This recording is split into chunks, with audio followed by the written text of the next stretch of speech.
أعوذ بالله من الشيطان الرجيم. پناہ مانگتا ہوں میں اللہ کی شیطان مردود سے۔ بسم الله الرحمن الرحيم. شروع اللہ کا نام لے کر جو بڑا مہربان نہایت رحم والا ہے۔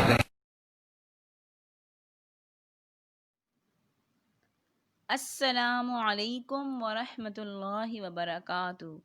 Dear students, rise and shine school کی آن لائن کلاسز کے ویک 9 ڈے 1 میں آپ کی اسلامیات کی ٹیچر آج پھر ایک نئے سبق کے ساتھ آپ سب بچوں کی خدمت میں حاضر ہوں اور آپ سب بچوں کو ویک 9 میں خوش آمدید کہتی ہوں۔ اسٹوڈنٹس، گزشتہ کلاس میں سبق موضوعاتی مطالعہ کے سبق آئلی زندگی کی اہمیت کی وضاحت کی گئی تھی، اور میں امید کرتی ہوں کہ آپ سب بچوں کو سبق آئلی زندگی اچھی طرح سمجھ میں آ گیا ہوگا اور آپ سب بچوں نے آئلی زندگی کی اہمیت کا ہوم ورک بھی کر لیا ہوگا۔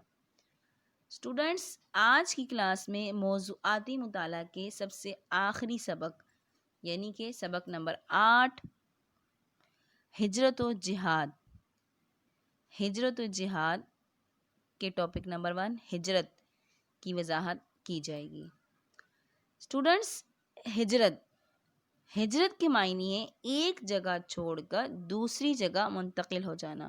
شریعت میں اس کے معنی یہ ہیں کہ مسلمانوں کا ایک جگہ سے جہاں وہ محکوم اور مظلوم ہو چھوڑ کر دوسری جگہ منتقل ہو جانا، کیونکہ وہ اس علاقے میں یا ملک میں رہتے ہیں جہاں اسلام کے احکامات پر زندگی بسر نہیں کر سکتے اور وہاں کے حکمران انہیں اسلام پر عمل کرنے پر تکلیف دیتے ہیں اور انہیں اسلامی احکامات پر عمل کرنے میں سخت دشواری کا سامنا ہو، لہٰذا ان حالات میں ان کا اس سرزمین کو چھوڑ کر دوسری جگہ منتقل ہو جانا ہجرت کہلاتا ہے۔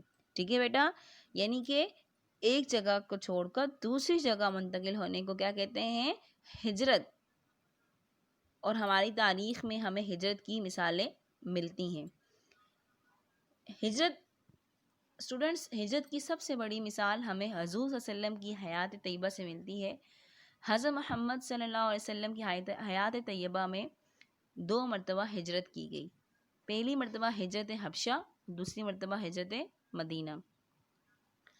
اسٹوڈنٹس، ہجرت حبشہ کی ضرورت اس وقت محسوس آئی جب مسلمانوں نے کفار کے ظلم سے تنگ آ کر اپنا وطن چھوڑ کر حبشہ کی طرف ہجرت کی، کیونکہ وہاں کا حاکم نجاشی بہت رحم دل تھا۔ قریش نے حبشہ کے بادشاہ کو تحائف دیے اور ان پر دباؤ ڈالا کہ مسلمانوں کو قریش کے حوالے کر دیا جائے، لیکن نجاشی نے ایسا نہیں کیا اور انہوں نے مسلمانوں کو حبشہ میں پناہ دی۔ اسٹوڈنٹس، حبشہ کی طرف مسلمانوں نے 2 مرتبہ ہجرت کی۔ پہلی مرتبہ ہجرت میں 15 افراد تھے، جن میں 11 مرد اور 4 عورتیں تھیں، اور دوسری مرتبہ ہجرت حبشہ میں 80 سے زیادہ افراد تھے، جن میں صرف 11 عورتیں شامل تھیں۔ اسٹوڈنٹس، دوسری ہجرت حضرت محمد صلی اللہ علیہ وسلم کی حیات طیبہ میں مکہ سے مدینہ ہجرت ہے۔ اسٹوڈنٹس، قریش مکہ نے آپ صلی اللہ علیہ وآلہ وسلم اور ان کے ساتھیوں پر بے انتہا ظلم کیے، جس کی وجہ سے مسلمانوں کا مکہ میں رہنا دشوار ہو گیا، تو اپنی جان اور دین کی حفاظت کی خاطر مسلمانوں کا ہجرت کرنا ضروری ہو گیا تھا۔ لہٰذا نبوت کے 13ویں سال حضرت محمد صلی اللہ علیہ وآلہ وسلم نے اپنے ساتھیوں کے ہمراہ مکہ سے مدینہ ہجرت کی۔ جس رات رسول اللہ صلی اللہ علیہ وآلہ وسلم کے قتل کی غرض سے قریش مکہ آپ صلی اللہ علیہ وسلم کے گھر کا محاصرہ کیے ہوئے تھے، آپ صلی اللہ علیہ وسلم وہاں سے نکل کر حضرت ابوبکر صدیق رضی اللہ تعالیٰ عنہ کے ہمراہ غار ثور میں تشریف لائے اور وہاں 3 دن تک قیام کیا۔ دوسری طرف اہل مکہ آپ صلی اللہ علیہ وآلہ وسلم کی تلاش میں پورا مکہ چھان چکے تھے، لیکن انہیں کامیابی نہیں ہوئی، یہاں تک کہ غار ثور میں بھی آئے اور ناکام واپس لوٹ گئے۔ اس کے بعد حضرت محمد صلی اللہ علیہ وآلہ وسلم قبا تشریف لے گئے اور وہاں 14 دن تک قیام کیا اور وہاں مسجد قبا کے نام سے پہلی اسلامی مسجد تعمیر کی۔ آپ صلی اللہ علیہ وآلہ وسلم کی ہجرت سے یہ مثال ملتی ہے کہ مسلمانوں کو اپنے فرائض اور اللہ کے احکامات پورے کرنے میں اگر دشواری کا سامنا کرنا پڑ رہا ہو تو انہیں چاہیے کہ وہ اللہ تبارک و تعالیٰ کی رضا کے لیے ہجرت کریں، جس طرح حضرت محمد صلی اللہ علیہ وآلہ وسلم نے مکہ سے مدینہ ہجرت کی۔ اسٹوڈنٹس، ہجرت کا عمل اللہ تعالیٰ کا پسندیدہ عمل ہے، اور جو شخص اللہ تبارک و تعالیٰ کی رضا اور خوشنودی کی خاطر ترک وطن کی قربانی دیتا ہے، یعنی کہ اپنے وطن سے دوسرے وطن ہجرت کرتا ہے، تو اللہ تبارک و تعالیٰ نے اس کے لیے عظیم انعامات اور بہترین اجر کی خوشخبری سنائی ہے۔ اللہ تبارک و تعالیٰ نے قرآن پاک میں سورۃ التوبہ آیت نمبر 20 میں ارشاد فرمایا، ترجمہ: جو لوگ ایمان لائے اور ہجرت کی اور اللہ کی راہ میں مال اور جان سے جہاد کرتے رہے، اللہ کے ہاں ان کے درجے بہت بڑے ہیں اور وہی مراد کو پہنچنے والے ہیں۔ اسٹوڈنٹس، اللہ تبارک و تعالیٰ نے ایک اور مقام پر ارشاد فرمایا ہے،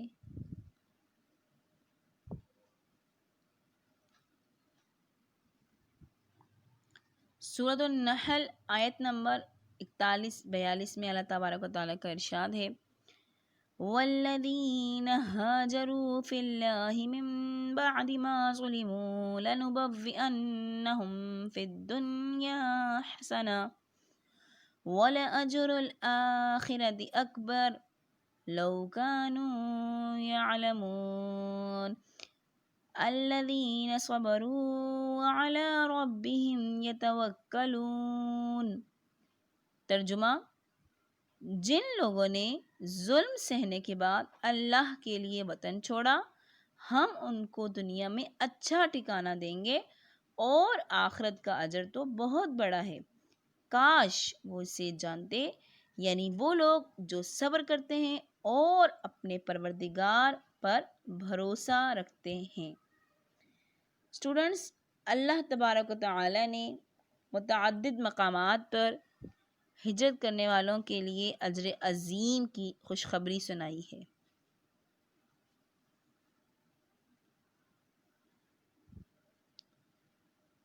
اللہ تبارک و تعالیٰ نے قرآن پاک میں سورۃ النحل آیت نمبر 110 میں ارشاد فرمایا ہے، ثم ان ربک للذین ہاجروا من بعد ما فتنوا ثم جہدوا وصبروا ان ربک من بعدها لغفور رحیم۔